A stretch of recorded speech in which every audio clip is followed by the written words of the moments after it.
Welcome to another episode of Business Monday, where we have different business experts, entrepreneurs to come onto our space to share their expertise. Today, I'm going to talk about something that may interest you. It is about how to share your story and turn that into a superpower and to write your own book. Yes, I know a lot of us are so scared to share our own things. We feel like that we're small, and then we even think about who will want to hear our story. Don't worry, I have an expert here. Krystal here today is going to share with us how to actually do that. Hi, Krystal here. Thank you so much for coming on our show. Please tell us about what you do.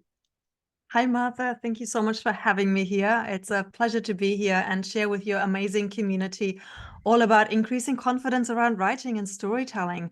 Mm, So that's exactly what I do. I'm a hybrid publisher and I help um, female entrepreneurs in particular. That's really who I love working with, to share their transformational stories, to make them into books, write chapters. So I do multi-author books. I currently help people writing their own solo book and coming up with their core message and how does that fit into their business plan, and are they even ready to write a story? What is the core message? All of those juicy, amazing things that help business owners to gain the confidence to not only stand by their story, but also realize how that story is um, is helping them or made them who they are, and therefore do what they do, so that mm. they know that, but more importantly, their clients know that. Definitely, because I have heard a lot of people saying that, oh, if you actually got a book, you can create authority as well as something to actually shine your business in. So if like how does writing a book help you with your confidence and why every business should have a book? Yeah, the confidence question is one that isn't immediately obvious, but having a life coaching background, just like yourself, I really love the transformation that comes in the authors that are saying yes to sharing their story. And the reason why it increases confidence is two things. It firstly, we realize that we do have a story worth sharing. And that first point was really demonstrated to me in a multi-author book we just finished. Rebecca, she was saying, "Oh my God, I did not know I had a story." And she kept repeating it. She said, "I didn't realize I had a story. I didn't realize." And then once she had reflected on her life through the questions that I gave and written her chapter, and teased out the universal themes in her story that are relatable to everyone, which is something that I help with. She was, oh wow, not only do I have a story, but I have also got something valuable to say. And so that increased her confidence so much that now she shares her story more. She shows up in a different way, and therefore she attracts more opportunities and more clients. So I think that's one part of the confidence.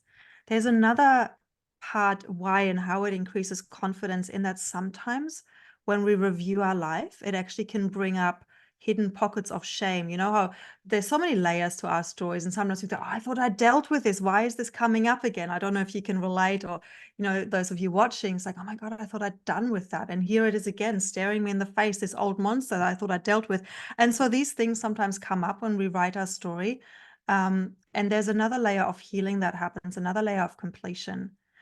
The third key is that when we share our story for somebody else to be witnessed, well, yeah, it eradicates any shame that we may still be holding about aspects of our story, because we have to own it. And shame is actually the lowest frequency, according to Hawkins' map of consciousness. Um, and so and shame can only exist in a vacuum, in secrecy. And so when we say yes to sharing our story and actually putting it out there ready to be witnessed, that in itself, that saying, yes, here I am and this is who I am, it also means we give those traumas back to the universe, or we give them back to the world. They're no longer ours to carry. And again, this happened to one of my clients, and she said, after writing the story, she said, you know what, Krystal, I feel so much lighter.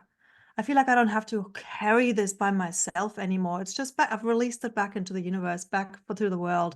It's no longer, it's been mine. I've learned my lessons and now I don't have to hold it, but I still hold the wisdom that came through it. So they're just three little reasons, or big reasons really, why writing a book can really give us confidence. Yeah, that's beautiful. So, how do you think businesses can use a book to create connection with their readers? I really feel that if ever we share a story, sharing our storytelling is something that relates us. It gets us out of the head into our heart and creates that human connection, which means that when we do that, it opens the heart of the reader, it opens the heart of potential clients. They get to know, like, and trust us in a deeper way because suddenly they realize and find out something about who we are, our backstory that has made us who we've become and why we do what we do. Um, what was the and so how does it help the business? Yeah, so Yeah. I think that's a big factor. The other key here that I wanted to share is that in a world of online marketing where weekend workshops, where anybody can proclaim themselves to be an expert at anything, it's a book really differentiates you because you can't write a book that's worth something, that's got content and meat and juice. You can't write that after a weekend workshop. It comes from your life's experience. And so that's why I feel when you have a book, it really gives you the credibility that you are the expert that you say you are. I think so too, because like people can tell a lot from what you write, and I believe in that. So for people who are like me, who English is our second language, and we find that very hard to actually, or even embarrassed to a point of, oh, maybe I don't have enough grammar, I don't have enough English background to write. How do you help people to overcome this challenge? It's a really good question. And I bring it back to your passion. Regardless, there is something underneath language. Language is just the way we express ourselves. And that's what editors are there for, to make you look and sound good. What I connect my clients to, and by the way, English isn't my first language either, it's German. So what I connect my readers, like my clients, to is to say, what are you passionate about? Why do you do what you do? And if they don't want to write it, and if that's really the barrier, I say, speak it out. Put it into something like Otter or some other voice to text converter, and just share it. Maybe even have a conversation with a friend and ask them to ask you certain questions that are relevant to what you're writing, because when we tap into our passion, we can communicate. Anyone can communicate when it's something that we are passionate about. That is really good. So, can you take us the process of, well, like, if I'm coming to you to write a book, what is the process that of people go through? I wanted to give more insight to our listener today. Yeah, absolutely. So the solo book incubator that I have for writing your own book, um, we start with your core message. Actually, I take people through a guided visualization because I used to be a meditation teacher as well, and I feel like when we can access our unconscious, there's so much wisdom there, and often surprises my clients in when we do that. So I take them through an exercise called Voids to Values.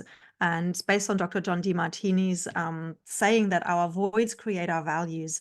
That which we perceive as absent in our childhood, in our life, is that which we strive for. And that then really becomes part of the origin story that we often talk about in marketing, right? What is that origin story? Why do you do what you do? So, for example, for me, I had second-degree burns when I was 4 years old, and it robbed me my trust in life. It disempowered me. And so the values that I've discovered for myself is from disempowerment to empowerment. And of course, there's subsections from mistrust to trust, from control to trust. So I in this guided journey, I allow, I guide people to this very simple thing. What are those two words? And then looking at the story, the life journey that has come to get from one to the other. So that's what we look at, and that's what I give feedback on as a starting point. Great. So, like, how do people contact you if they wanted to know more information about it? Well, you're posting this on in the group, right? On your Mhm. Facebook group. So you'll probably tag me and then people can just click on my link and send me a message on Messenger, Facebook Messenger. That's a really great way of connecting with me. And Yeah, then my website, if they want to check that out, is hillhouse.org, Hill with an E, HILLE.org.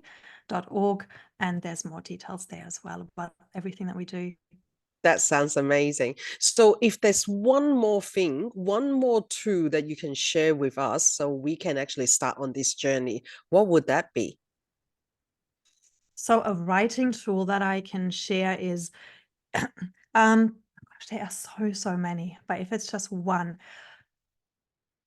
there's a thing that when we start writing, that we write from a very me-centered perspective. So if I share my stories, me, I did this, I did that, and this had happened, and me, right? So we completely forget about the reader. So then it's about looking at whatever you've written, looking at the story that you want to share, and finding the universal theme. So if it's, let's say, we mentioned empowerment earlier. So you then ask a question, you tease out a learning tool from whatever you have shared to ask a question about that directly to the reader so they can see themselves in your story. So for example, I just shared about my second degree burns and how that disempowered me.